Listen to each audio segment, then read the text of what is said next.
Opinion: Bengaluru Stampede. First a heartbreaking tragedy, then a scramble for scapegoats. Bengaluru has witnessed significant public order incidents in the past, including the cancellation of the fifth day of the 1978 Test match between India and the West Indies at the KSCA Stadium due to citywide mob violence over the arrest of then Prime Minister Indira Gandhi. However, the stampede on June 4 was distinct in that it was not a public order situation. The unfortunate event occurred outside the stadium gates. A notable difference is the emergence of the IPL franchise cricket in the last 18 years, which has grown immensely. Franchise cricket has become the showpiece of a country that breathes the game. For instance, the BCCI's income for 202,324 was approximately Rs 9,743 crores, with the IPL contributing Rs 5,761 crores. 59% RCB, the most popular franchise, boasts an Instagram following of 21 million and an estimated value of 110 million. Despite its popularity, RCB has not secured an IPL title in the past 17 years, leading to heightened excitement among fans. Their narrow victory in the finals on June 3, 2025, was a moment of immense pride. Genesis of the tragedy: the tragedy's roots trace back to a unilateral tweet by an RCB official at 7 a.m. on June 4, announcing a parade and celebration at the KSCA Stadium. This announcement led fans to congregate at the stadium, while discussions ensued among the Chief Minister, Deputy CM, Home Minister, and police officials regarding the event. The Commissioner of Police, citing exhaustion from the previous night's duties, expressed concerns about managing the event. Despite these concerns, RCB management bypassed the Commissioner and communicated directly with the influential Deputy CM.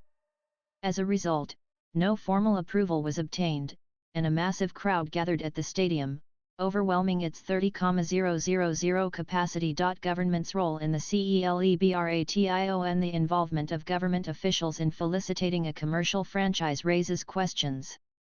Why did the Vidhana Sabha become the venue for celebrating RCB's victory? Such events blur the lines between public governance and private enterprise, leading to perceptions of political figures seeking to bask in the reflected glory of the franchise's success. Could a delayed celebration have prevented the tragedy? Suggestions to postpone the celebrations to June 8, allowing for better planning and crowd management, were not considered. Had this advice been heeded, the police could have prepared adequately, mobilizing personnel and resources from across the state. Additionally, live streaming of the event could have been arranged at various locations, reducing the need for fans to gather at the stadium. Unfortunately, RCB's management and political leadership's insistence on proceeding hastily contributed to the tragedy. Suspensions and transfers in the aftermath.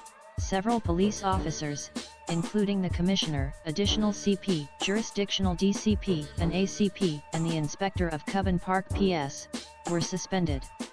These actions appear to be a desperate attempt to shift blame without a preliminary inquiry to establish prima facie guilt. The suspensions were based on subjective judgments, undermining due process and demoralizing the police force. Cover up allegations. To deflect criticism and public anger, the government scapegoated the Commissioner and other officers. Despite the Chief Minister's involvement in the event's planning and the lack of formal approval, the focus shifted to lower-ranking officials.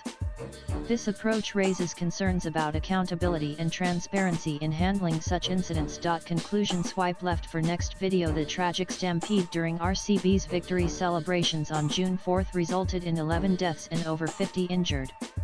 The incident highlights the dangers of unplanned public events and the need for responsible governance.